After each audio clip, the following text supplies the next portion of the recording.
Bonjour, bonsoir à tout le monde et bienvenue dans cette vidéo. Dans la vidéo d'aujourd'hui, on va essayer de parcourir un peu la programmation orientée objet en PHP.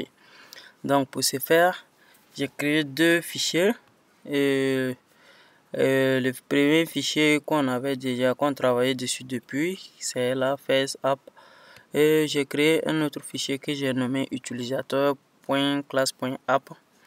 Où je vais créer ma classe à l'intérieur. Pourquoi je prends .class.php? C'est tout simplement parce que les classes, on a l'habitude de mettre l'extension .class.php juste pour spécifier que c'est une classe et doit l'inclure dans un autre fichier pour que ça puisse s'exécuter. Donc si vous remarquez bien ici, je n'ai pas la structure de base d'une page HTML, mais j'ai juste mis les balises PHP directement comme ça. Et là ici j'ai mis la structure de base d'une page HTML normalement, donc ça veut dire c'est ici je vais inclure ma classe pour l'utiliser. Donc la bonne pratique exige qu'on fasse comme ça. Vous définissez vos classes à l'extérieur et vous les appelez dans des fichiers pour les créer des objets ou pour faire ce que vous voulez. Donc ici, qu'est-ce qu'on va faire? On va juste essayer de créer notre classe. Pour créer une classe, je sais pas, ok. Je vais vous expliquer d'abord la notion de classe un peu, juste pour que vous ayez une idée de ce que c'est une classe. Qu'est-ce qu'une classe en fait? Si vous prenez une classe, c'est comme par exemple un moule. Un moule, ça veut dire, si vous prenez un moule comme ça, vous pouvez prendre un moule pour construire plusieurs objets. Par exemple, un moule pour construire des boules comme ça. Vous pouvez construire plusieurs boules identiques avec la même moule, mais par contre, la moule ne change pas. Donc la classe est considérée ici comme la moule et les objets et les boules que vous allez construire avec cette moule-là sont en réalité vos objets en PHP. Donc une classe, je prends la classe comme ça, ça désigne ma classe sur rectangle. Et dans la classe, il y a deux types d'éléments et d'identifiants de la classe. Ici, il y a les attributs. Les attributs qui sont des... comment je vais appeler ça? Qui sont statiques en fait. Ça veut dire c'est comme des variables de ma classe qui sont déjà définies par des variables par défaut avec des valeurs qui peuvent changer en fonction des objets. Mais c'est comme des variables qui permettent d'identifier notre classe. Et les fonctions, les méthodes plutôt, les méthodes, on les appelle au niveau des classes des méthodes. Et les méthodes également, les méthodes vont nous permettre d'utiliser les attributs pour effectuer des opérations sur nos différents objets. Donc, pour que vous ayez un peu une idée, donc à l'intérieur d'une classe, on a des attributs et des méthodes, tout simplement. Donc, attributs et méthodes, tout simplement. Donc, quand on va passer à la pratique, vous allez comprendre ce que je suis en train d'expliquer ici. Ok.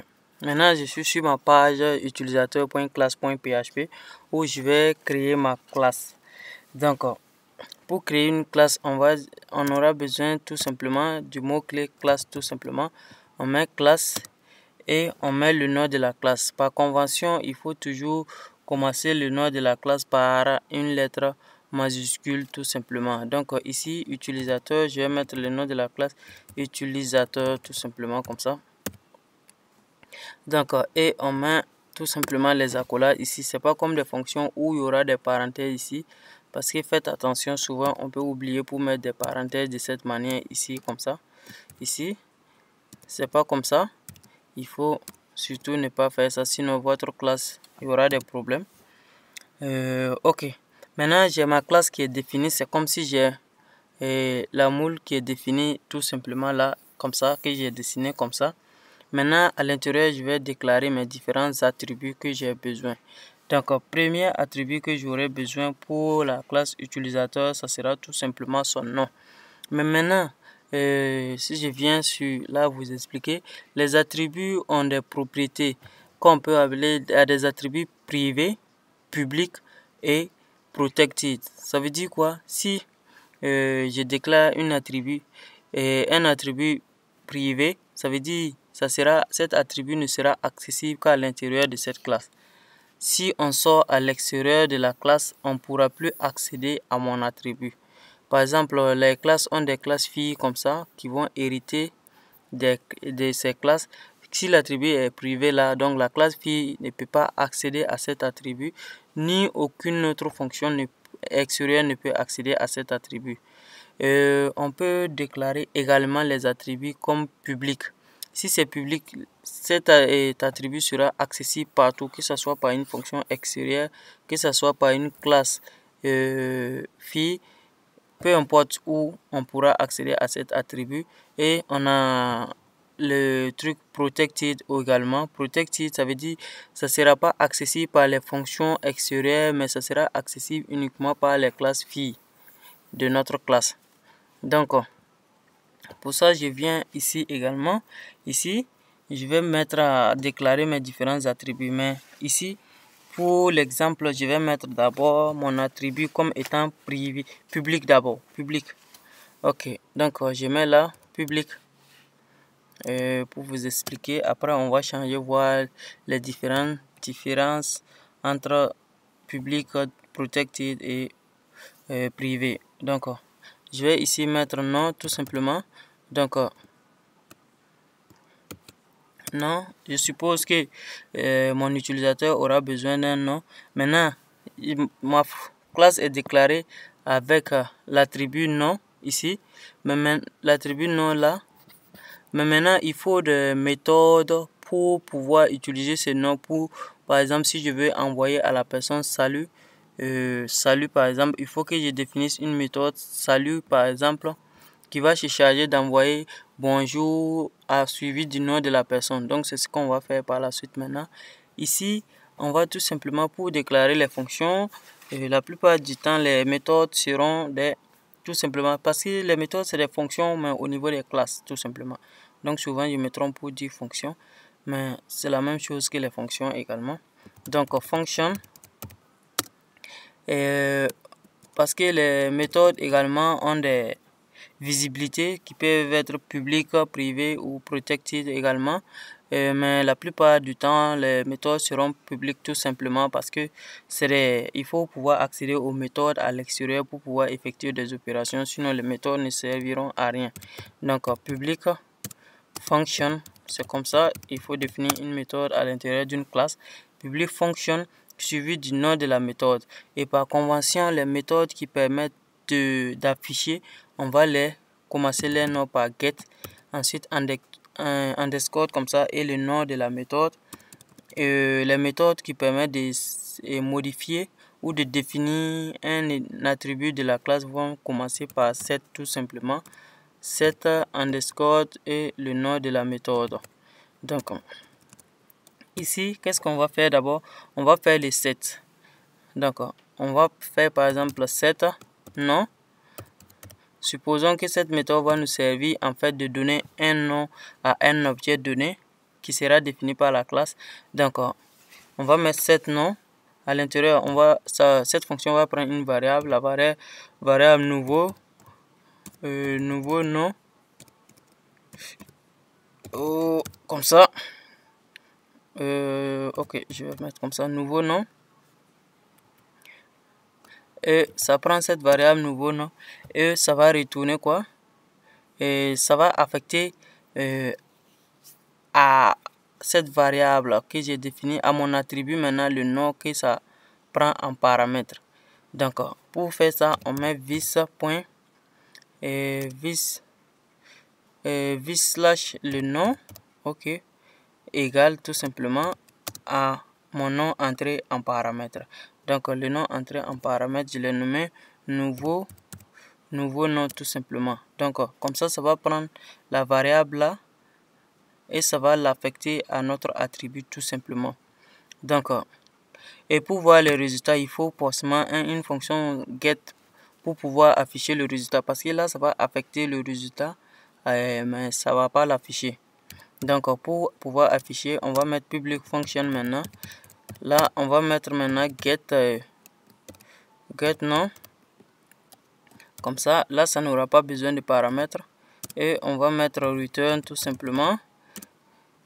Return et on va mettre vis comme ça. Non. Donc on va afficher notre attribut nom comme ça. J'enregistre et c'est bon pour ma classe. Donc si vous remarquez, voici ma classe avec un seul attribut et deux fonctions, deux méthodes. Donc je peux ajouter des attributs ici si je veux. Et je vais ajouter d'ailleurs. Donc j'ajoute un autre attribut que je vais appeler par exemple public. Public. Et non, private maintenant, parce que l'autre c'est public. Donc je vais mettre private. Et là, je vais mettre prénom. Prénom comme ça. Ok. Et là, return, je vais mettre nom concaténé.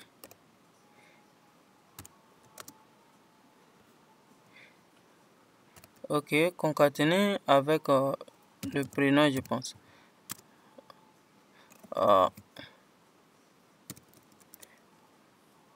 Je vais concaténer avec le prénom. Donc, vis. Qu'est-ce qui se passe? Slash prénom comme ça. Ok, je crois que c'est bon. J'enregistre. Là. Oui, là, je n'ai pas affecté. Donc, je copie ça. Il faut que j'affecte le prénom aussi à l'attribut prénom pour que ça puisse avoir une valeur, sinon ça va rien retourner du tout. Donc ici je vais mettre deux paramètres à l'entrée. Donc $nouveau nouveau prénom. Je vais mettre ici prénom comme ça. Bon, c'est pas grave. Ok. Donc ici ça va être nouveau prénom. Ok, là je crois que c'est bon maintenant. Comment on appelle nos variables au niveau de notre application maintenant, notre Face App? On va utiliser tout simplement include qu'on a vu au niveau de include et la vidéo portant sur include et require. On a vu comment c'est include fonctionne. Donc include tout simplement, on ajoute tout simplement ce fichier à l'intérieur. Donc utilisateur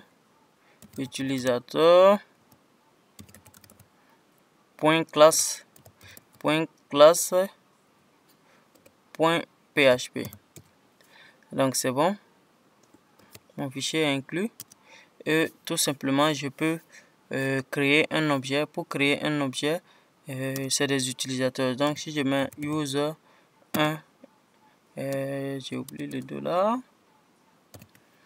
$, user 1 par exemple égal, et je mets new pour mettre maintenant le nom de la classe, parce que c'est un nouveau objet de cette classe que je vais créer. Donc je copie tout simplement le nom de la classe comme ça, new, et je mets le nom de la classe comme ça. Donc tout simplement mon objet user1 sera créé à partir de cette classe. Maintenant il faut que je donne à mon objet un nom. Donc pour donner à mon objet un nom, je vais utiliser tout simplement l'attribut. Donc user 1 slash, puisque j'ai utilisé une méthode pour donner les noms, puisque la méthode setNom permet de donner un nom à mon permet d'affecter des variables à mes deux attributs. Donc c'est ça qui s'appelle donner un nom à mes, c'est comme donner des attributs à mon objet, tout simplement remplir les attributs de mon objet. Donc user1 point et flèche, je mets le nom de la méthode qui est setNom. Donc ici je vais mettre setNom. Ok, setNom. Maintenant qu'est-ce que je vais donner, puisque cette fonction prend deux paramètres. Le premier paramètre qui est le nom, et donc je mets un nom. Le deuxième paramètre qui est le prénom, donc je donne un prénom comme ça. Donc mon user 1 aura maintenant comme les attributs Lalé et Moussa. Donc maintenant, il faut que j'affiche mon user 1 tout simplement. Donc c'est de la même manière encore, je mets user 1 slash et user 1 et flèche, et puis je mets tout simplement la fonction à exécuter. On appelle cette fonction tout simplement get nom. Je vous montre.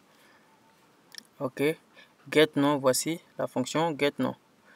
Donc ça prend pas de paramètres, on l'exécute tout simplement et on sort, on met point virgule, j'enregistre et je vais venir maintenant dans mon navigateur et j'exécute. Ils me disent qu'il y a erreur au niveau de classe. Donc c'est des erreurs de point virgule et au niveau de la classe là. Et là j'ai pas mis de point virgule. J'espère que c'est le seul coin. Ok, je reviens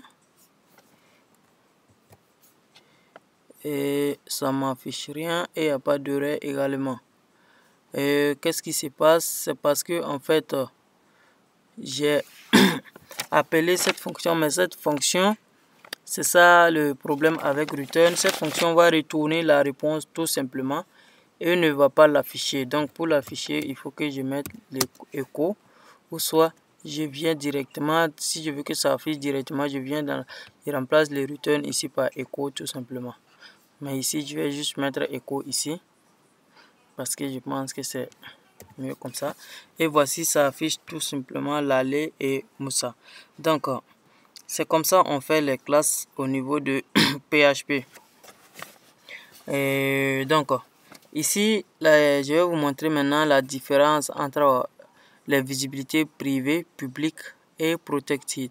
Maintenant, là, j'ai mis mon nom comme étant, puisque là, je les ai affichés grâce à la méthode getNom.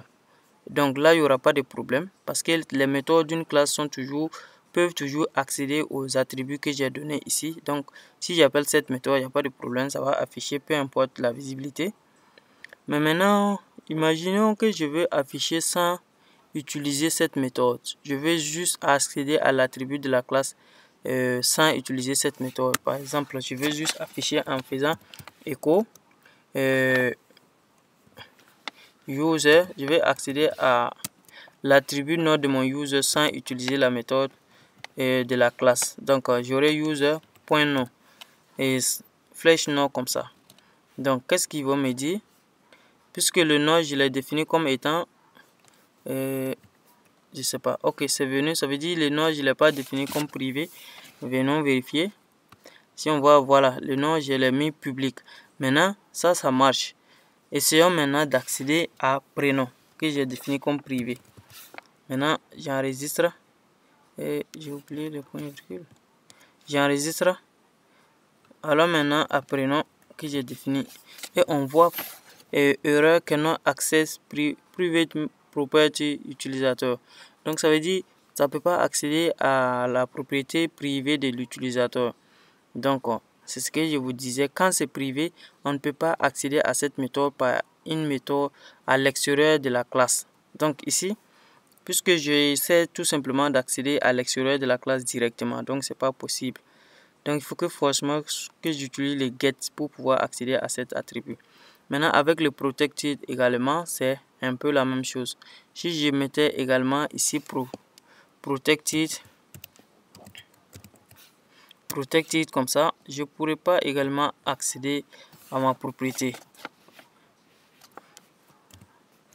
Ok, on dit je peux pas accéder à la propriété protected de mon objet utilisateur comme l'autre, comme le privé également. Donc c'est un peu ça. Mais le protected c'est différent avec le privé. C'est que le protected on peut l'accéder à l'intérieur d'une classe fille. Si je déclare par exemple une classe fille de cette classe et que j'essaie d'accéder à l'attribut qui est protected, par exemple le prénom ici, on pourra tout simplement accéder à mon attribut, mais à l'extérieur comme ça on peut pas.